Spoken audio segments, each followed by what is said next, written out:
बिस्मिल्लाहिर्रहमानिर्रहीम। आज की इस वीडियो में हम लोग देखेंगे कि जो जे डेवलपर हम लोगों ने लास्ट वीडियो में इंस्टॉल करके उसके डाउनलोड करके इंस्टॉल किया था, तो उसका हम लोग देखेंगे कि उसके अंदर जब हम लोग वर्किंग स्टार्ट करते हैं तो वो किस तरीके से करते हैं। तो बेसिकली हम लोग थोड़ा टूल को अंडरस्टैंड करने की कोशिश करेंगे और एक फर्स्ट एप्लीकेशन को क्रिएट करके देखेंगे कि हम लोग अपनी एप्लीकेशन को जे डेवलपर के थ्रू कैसे क्रिएट कर सकते हैं। तो लास्ट टाइम जब हम लोगों ने इसको इंस्टॉल किया था, आप लोग उस पाथ पे जाके उसको ओपन कर सकते हैं। मैंने जे डेवलपर और आप इस पाथ पे मेरे पास इंस्टॉल है, तो मैं यहाँ से जाके इसको रन एज एडमिनिस्ट्रेटिव कर दूंगा।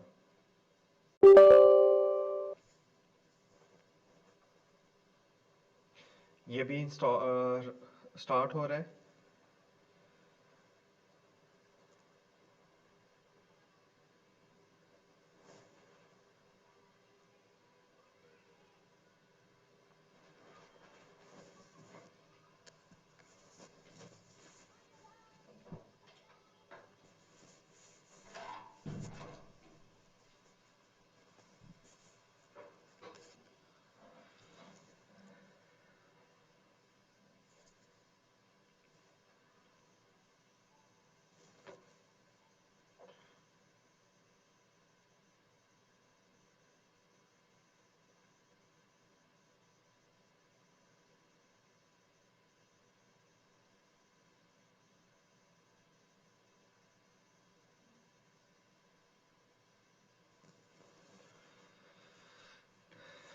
ये स्टार्ट हो गया। अब हम लोग सबसे पहले तो इसकी कुछ विंडोज़ के बारे में देख लेते हैं। ये हमारा स्टार्ट पेज है, इसको भले आप क्लोज कर दें। तो ये हमारे पास एप्लीकेशन विंडो है। जितनी भी आपकी एप्लीकेशंस होंगी वो मेनली इसी विंडो में आपको नज़र आ रही होंगी। अगर मोर देन वन आप लोगों ने ओपन की हुई है तो इस ड्रॉप डाउन लिस्ट के अंदर आपको वो सारी की सारी नज़र आ रही होंगी, और जिसको आप एक्टिव करना चाहते हैं, जिसके ऊपर वर्किंग करना चाहते हैं, उसके ऊपर क्लिक करेंगे तो वो यहाँ पर उसकी आप लोगों के सामने वर्केबल फॉर्म में आ जाएगी। उसके बाद हमारे पास है एप्लीकेशन रिसोर्सेज। यहाँ पर आप लोगों के जितने भी रिसोर्सेज होते हैं, अगर आप डेटाबेस के साथ कनेक्शन बनाते हैं, किसी डाटा सोर्स के साथ कनेक्शन बनाते हैं, तो आप यहाँ से बना सकते हैं। और इसके अलावा हमारे पास ये इसकी कुछ सेटिंग्स की फाइल हैं, ये बाद में हम लोग देखेंगे, इसको अभी फ़िलहाल के लिए इतना ज़्यादा कोई ज़रूरी नहीं है। उसके बाद ये हमारे पास डाटा कंट्रोल विंडो ओपन हो जाती है। ये बड़ी अहम है। अब होता क्या है कि हम लोगों के पास एडीएफ के अंदर एडीएफ जो फ्रेमवर्क है वो बेस करता है एमवीसी के ऊपर। तो यहाँ पर जब हम लोग एप्लीकेशन क्रिएट करते हैं, जैसे ये एक एप्लीकेशन बनी हुई है, अब देखें इसकी ना दो लेयर्स हैं, एक मॉडल है, एक व्यू कंट्रोलर है। और एमवीसी में भी क्या होता है, एमवीसी में भी आप लोग अपनी एप्लीकेशन को डिफरेंट लेयर्स के अंदर डिवाइड कर देते हैं, डिफरेंट मॉड्यूल्स के अंदर डिवाइड कर देते हैं। तो उसमें M for model, V for controller और वी फॉर व्यू और सी फॉर कंट्रोलर, एमवीसी। ठीक है, मॉडल व्यू कंट्रोलर। तो यहाँ पर भी हम लोग ये देखते हैं कि हमारे पास एक मॉडल होता है और एक व्यू कंट्रोलर है। अब जब हम लोग मॉडल क्या काम करता है, मॉडल में आप लोगों के पास आप डेटे को मैनेज करते हैं, बिजनेस लॉजिक को मैनेज करते हैं। और व्यू कंट्रोलर में क्या काम करते हैं, आप अपने यूआई को डिज़ाइन करते हैं और यूआई को मैनेज करते हैं। तो अब इसका मतलब है कि फर्स्ट हमारे पास पार्ट होगा डाटे को मैनेज करने का। अगर हमारे पास कोई डाटा होगा तभी हम लोग उसकी बेस के ऊपर कोई व्यू डिज़ाइन करेंगे ना। तो फर्स्ट हम लोग अपनी एप्लीकेशन में सबसे पहले किसके ऊपर वर्किंग करते हैं, मॉडल लेयर के ऊपर। जब हमारे पास मॉडल लेयर कंप्लीट हो जाती है, हम लोग अपने डाटे को प्रॉपर तरीके से मैनेज कर लेते हैं, तो फिर हम लोग उसकी बेस के ऊपर व्यू लेयर बनाते हैं। तो जब हम लोग अपनी मॉडल लेयर को क्रिएट कर लेते हैं, उसके अंदर डिफरेंट कंपोनेंट्स होते हैं, वो मैं आपको बाद में बताऊंगा। तो वो यहाँ पर आपको मॉडल जो होता है, डाटा कंट्रोल का क्या नाम है, ये वही मॉडल लेयर जो हम लोग वहां से बनाते हैं। हम लोग इसको बताते हैं कि मॉडल लेयर में से जो भी हमारे पास डाटा है, इसमें से कौन कौन सा डाटा हम लोग व्यू लेयर के ऊपर लेके जाना चाहते हैं। जो डाटा हम लोग व्यू लेयर के ऊपर यूज करना चाहते हैं वो यहाँ पर डाटा कंट्रोल में आ रहा होता है। हो सकता है कि मॉडल लेयर में जितना डाटा है वो सारे का सारा हम लोग यूआई लेयर पे लेके जाकर इस्तेमाल करना चाहते हो सकता है कि उसमें से कुछ डाटा अभी इस्तेमाल ना करना चाह रहे हो, बाद में इस्तेमाल करना चाह रहे हो, तो जितना जितना डाटा हम लोग अभी व्यू लेयर के ऊपर इस्तेमाल करना चाहते हैं वो हमारे पास यहाँ पर डाटा कंट्रोल के ऊपर नज़र आ रहा होगा। अब उस डाटे की सिलेक्शन कैसे करते हैं, उसको मॉडल से डाटा कंट्रोल तक कैसे लेके आते हैं, वो अभी हम लोग बाद में देखेंगे। अभी फिलहाल हम लोग जस्ट टूल को थोड़ा समझने की कोशिश कर रहे हैं। फिर हमारे पास ये रिसेंट फाइल्स हैं, जो आपने रिसेंट वर्किंग की होगी, रिसेंट फाइल्स होंगी, वो ओपन हो जाएंगी। उसके अलावा जो बाकी, अभी मैं सिर्फ आपको जो इम्पोर्टेंट विंडोज़ होंगी उनके बारे में बताऊंगा, फिर बाद में आप लोग जैसे जैसे वर्किंग करते जाएंगे तो बाकी मजीद आप लोगों को टूल खुद ब खुद ही अंडरस्टैंड होता जाएगा। फिर हमारे पास आ जाती है स्ट्रक्चर विंडो, ये बड़ी अहम है। ये और ये वाला जो पोर्शन होता है ये हमारे पास मेन वर्किंग एरिया होता है।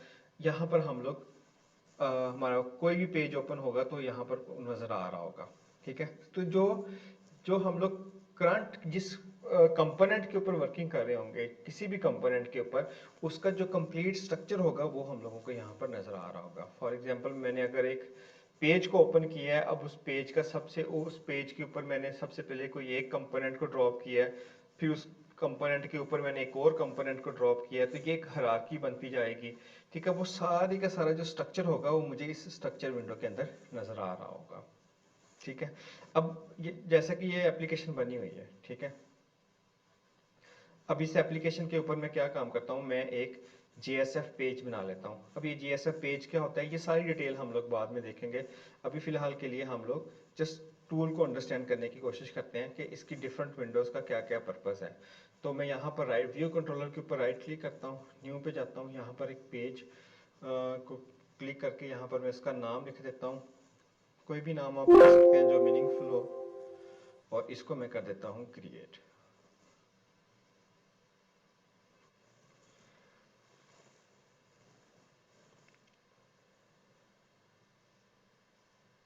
हमारे पास ये मेन वर्किंग एरिया है, जहाँ पर ये home.jsff ओपन है, ये मेन वर्किंग एरिया होता है जिसके ऊपर हम लोग करंटली वर्किंग कर रहे होते हैं।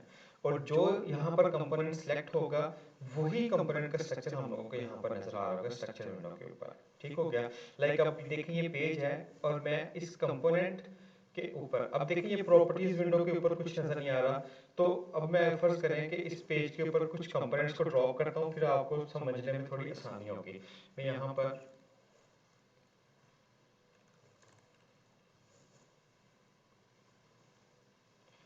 ये देखिए मैंने पैनल स्ट्रेच लेआउट के इसके ऊपर ड्रॉ किया है, तो वो यहाँ पर भी उसकी हायरार्की नजर आनी शुरू हो गई है। ये देखिए आप उसके अंदर कितने फेसेट्स हैं वो सारे मुझे नजर आने शुरू हो गए हैं स्ट्रक्चर विंडो के ऊपर, और साथ ही मुझे यहाँ पर प्रॉपर्टीज भी नजर आनी शुरू हो गई हैं।